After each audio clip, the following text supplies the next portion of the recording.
아멘. 네, 오늘 하나님께서 우리들에게 주시는 말씀 레위기 16장 29절에서 34절까지의 말씀입니다. 레위기 16장 29절에서 34절까지의 말씀, 저 여러분들이 한 절씩 교독하도록 하겠습니다. 너희는 영원히 이 규례를 지킬지니라. 일곱째 달 곧 그 달 10일에 너희는 스스로 괴롭게 하고 아무 일도 하지 말되 본토인이든지 너희 중에 거류하는 거류민이든지 그리하라. 이날에 너희를 위하여 속죄하여 너희를 정결하게 하리니 너희 모든 죄에서 너희가 여호와 앞에 정결하리라. 이는 너희에게 안식일 중에 안식일인즉 너희는 스스로 괴롭게 할지니 영원히 지킬 규례라. 기름 부음을 받고 미임되어 자기의 아버지를 대신하여 제사장의 직분을 행하는 제사장은 속죄하되 세마포 옷 곧 거룩한 옷을 입고 지성소를 속죄하며 회막과 제단을 속죄하고 또 제사장들과 백성의 회중을 위하여 속죄할지니 이는 너희가 영원히 지킬 규례라. 이스라엘 자손의 모든 죄를 위하여 1년에 한 번 속죄할 것이니라. 아론이 여호와께서 모세에게 명하신 대로 행하니라. 아멘. 제가 좋아하는 작가이면서 이제 교수님이신데 이제 강남순이라는 분이 계십니다. 뭐 기독교 저서를 쓰신 책을 쓰신 분은 아닌데 어쨌든 이제 강남순 이 교수님께서 쓰신 책 중에서 용서에 대하여라는 책이 있습니다. 이분이 이제 용서에 대하여 크게 두 가지로 나눠서 이 책 안에서 설명하고 있는데요. 첫 번째로는 완전한 용서, 그리고 두 번째로는 불완전한 용서라고 이야기하면서 이 완전한 용서에 대해서는 바람직한 용서라는 수식어를 붙여서 설명하고 있습니다. 그렇다면 완전한 용서란 무엇인가? 완전한 용서는 용서하는 자와 용서받는 자 사이에 기대할 수 있는 모든 일이 가능한 상황에서의 용서다. 즉 가해자는 자신이 잘못을 고백하면서 앞으로는 잘못을 되풀이하지 않겠다고 약속하며 용서를 구하고, 용서하는 사람은 이를 받아들이고 가해자를 용서하는 것이다. 이것이 이제 완전한 용서라고 이야기하고요.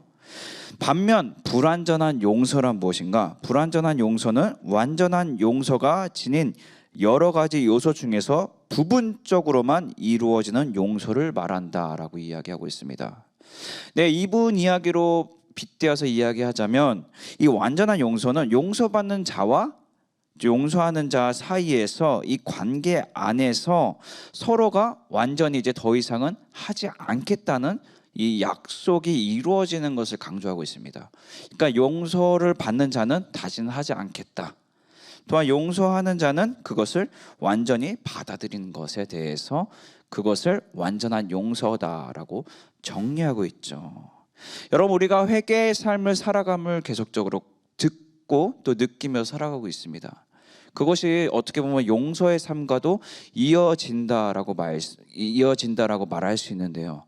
여러분들, 하나님과 우리의 관계 안에서 이 완전한 용서의 관계란 무엇인가 오늘 본문을 보면서 살펴보도록 하겠습니다. 첫 번째는 우리 스스로를 괴롭게 해야 합니다. 그것이 무슨 말이냐? 29절에 보시면 너희는 영원히 이 규례를 지킬지니라. 일곱째 달 곧 그 달 10일에 너희는 스스로 괴롭게 하고 아무 일도 하지 말되. 그렇죠?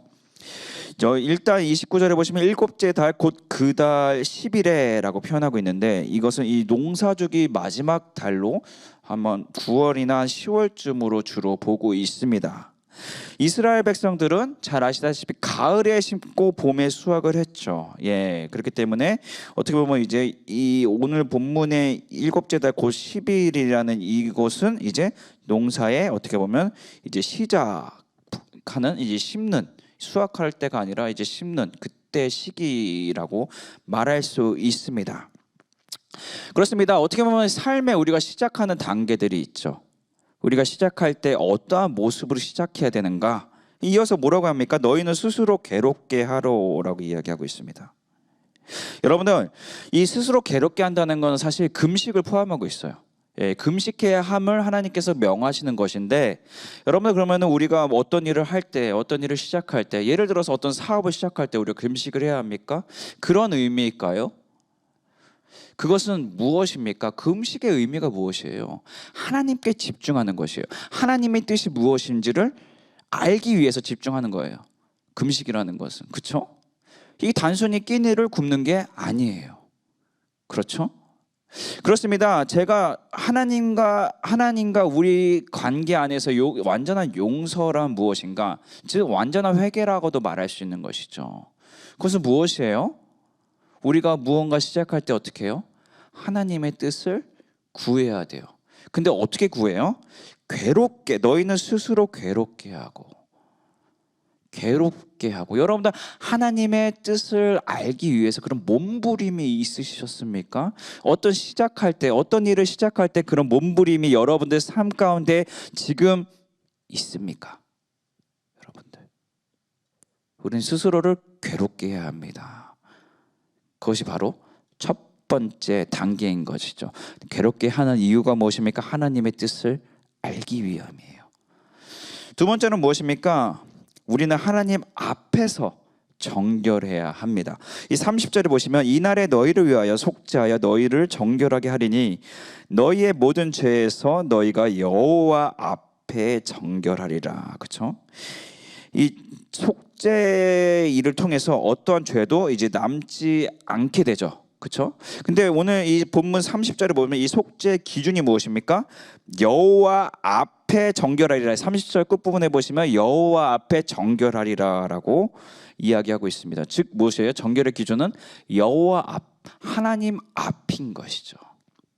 우리는 하나님 앞에서 정결해야 합니다. 그렇다면 하나님 앞에서 정결한다는 것은 무엇입니까? 하나님 앞에서. 하나님 뒤가 아니에요. 그렇죠? 하나님 옆이 아니에요. 하나님 앞입니다.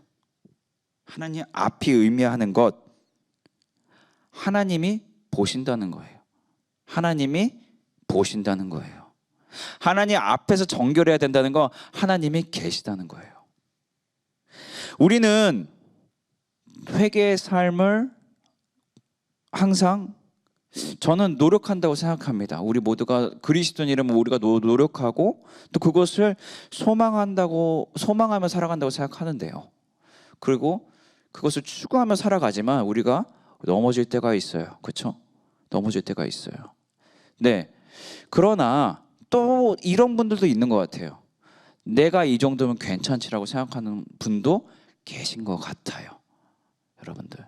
그런데 여러분들 우리가 생각해 봐야 돼요. 지금 하나님 앞에서 살아가고 있는가?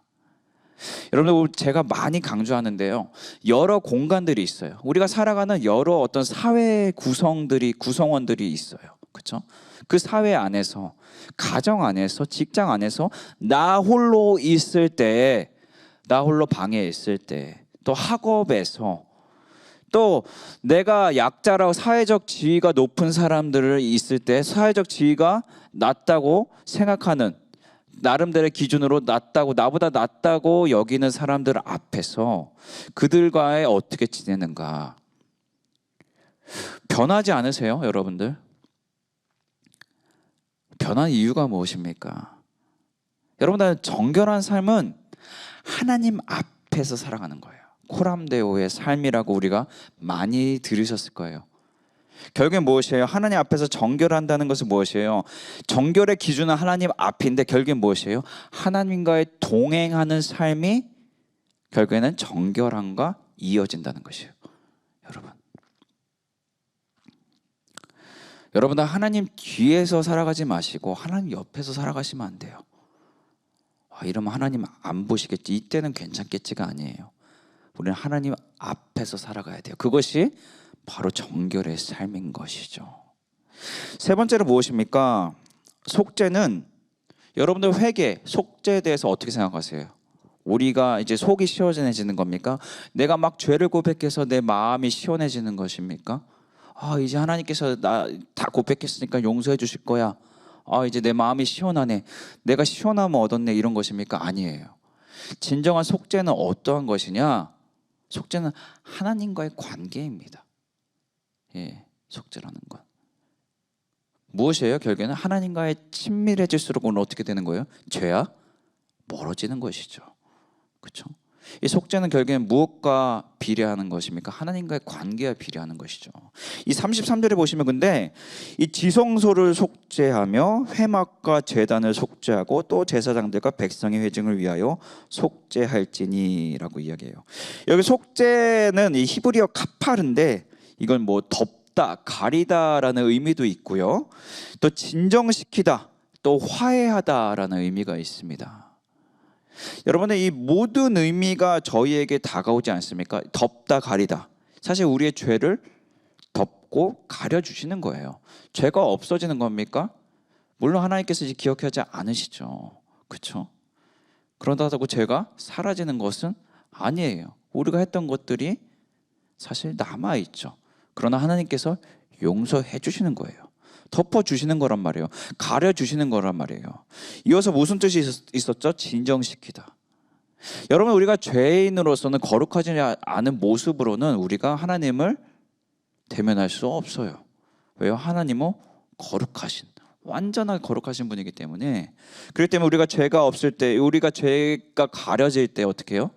하나님을 진정시키다. 더 이어서 화해하다는 의미가 있다고 말씀드렸습니다. 속죄에. 여러분, 그래요. 이 속죄라는 것은 결국에는 하나님과의 관계예요. 이 관계의 회복이라는 것이에요. 근데 오늘 본문은 지성소를 속죄, 회막과 제단, 또 이 백성의 회중을 위하여. 어떻게 보면 지성소, 회막, 제단이라는 것은 물건들이에요. 그렇죠? 물건들. 그것을 위해서 속죄하래요. 여러분, 이것이 우리에겐 어떤 의미입니까? 이런 강대상이나 뭐 이런 우리 지금 이 스테이지 위에 있는 어떤 키보드나 뭐 여러 가지 마이크나 이런 것들을 우리 식으로, 우리 현대로 적용해서 이런 것들을 우리가 속죄해야 되는 것입니까? 여러분들 그리스도인이라면 우리가 이런 물건을 집을 때도 우리가 하나님과의 관계를 생각해야 됨을 사실 우리에게 이야기해 주는 것이죠, 여러분. 물건을 대할 때도 이것이 하나님과의 관계가 어떠한가를 우리가 생각해 볼 필요가 있다는 것이에요. 결국에 무엇이에요? 그건 무슨 말입니까? 이 마이크조차도 하나님의 영광을 위해서 사용해야 하는 것이에요. 우리가 앉는 의자도 하나님의 영광을 위해서, 엄연히 보자면 하나님의 영광을 위해서 사용해야 하는 것이에요. 우리가 지금 흔히 가지고 다니는 이 스마트폰 있죠, 그렇죠? 이 스마트폰 누구의 것입니까? 나의 것입니까? 하나님의 것입니까? 이 스마트폰 누구를 위해서 사용하고 있습니까? 여러분, 이 스마트폰 하나님과의 관계를 위해서 사용하는 것들이 시간이 얼마나 되십니까? 여러분, 속죄는 하나님과의 관계예요. 근데 오늘 33절은 어떠한 지성소, 회막, 제단 이러한 것들도 속죄하라라고 이야기하고 있어요. 더 나아가서 뭐라고 하죠? 백성의 회중을 위하여. 여러분들, 우리는 우리들의 이웃을 위해서 기도할 필요가 있어요. 기도해야 합니다. 그들에게 관심을 그러면 가져야 하는 것이죠. 그들을 위해서 속죄하라라고 하나님께서 말씀하세요. 그들이 하나님과의 관계를 회복할 수 있도록. 속죄라는 것은 그들과의 관계, 하나님과 그들의 그 사람의 어떤 한 사람의 또 여러 사람들의 관계가 깨어진 것 같다면 하나님과 그들의 관계가 회복될 수 있도록 우리가 힘써야 합니다. 힘써야 해요. 여러분, 힘쓰고 계십니까? 하나님을 믿지 않는 자들, 또 외면하는 자들, 교회 예배는 나오나 그냥 단순 참석만을 위해서 나오는 분들, 그들에게 우리의 관심이 쏟아지고 있습니까? 여러분은 속죄는 하나님과의 관계인데요, 나만의 관계에만 언젠가 이 기독교인들이 나와 하나님과의 관계에만 너무 힘쓰기 시작했어요. 나와 하나님과의 관계만 괜찮으면 괜찮지라고 끝나는 분, 그런 신앙으로 끝나는 분들이 너무나 많아지는 것이 한국 교회의 현실이라고 보여집니다. 그러나 그렇게 말씀하지 않으세요. 하나님께서 오늘 본문 보시면 어떤 물건조차도 하나님과의 관계를 위해서, 즉 하나님의 영광을 위해서 사용하라는 것이에요. 여러분, 이제부터는 우리가 신중해야 돼요. 우리 손에 들고 다니는 이 스마트폰이 이제 신중해져야 합니다. 여러분들이 이제 집에 가서 본 TV가 신중해져야 합니다. 어떻게 신중해져요? 하나님과의 관계를 생각하셔야 돼요. 여러분들, 하나님과의 우리들의 관계가 즉 회개와 직접적으로 아주 친밀하게 연결되어 있습니다. 회개는 우리의 죄를 1번, 2번, 3번 나열하는 것이 아닙니다. 회개는 하나님과의 관계가 회복이고, 또한 회개의 삶은 하나님과의 친밀함을 유지하는 것이에요. 아니요, 더 친해지는 것이에요. 유지가 아니에요. 더 하루하루 지날수록 더 친밀해지는 것이에요. 그것이 회개의 삶이에요. 여러분들은 회개의 삶을 살아가고 계십니까? 기도하겠습니다. 하나님 아버지, 이 시간부터 우리 스스로를 괴롭게 하길 원합니다. 오늘 본문의 29절의 말씀과 같이 우리가 괴롭게 하여, 우리가 어떠한 모습으로든 금식으로 기도하며 정말 하나님의 뜻을 더 깨닫기 원합니다. 주님, 말씀하여 주시옵소서. 그래서 하나님의 뜻을 깨닫고, 또 우리가 다른 어떤 것을 기준으로 정결한 것이 아니라 하나님 앞에서 정결한 삶을 살아가기 원합니다. 하나님 옆도 아니고 하나님 뒤도 아니고 하나님 앞에서 살아가는 삶.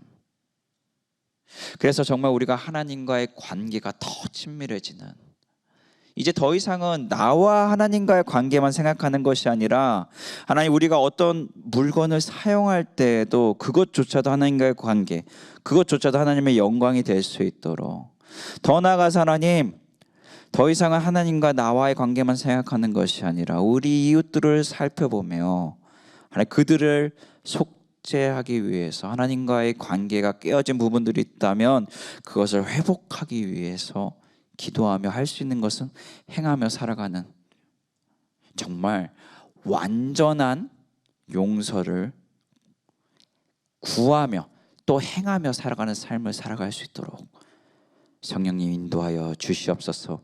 예수 그리스도의 이름으로 기도합니다. 아멘.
주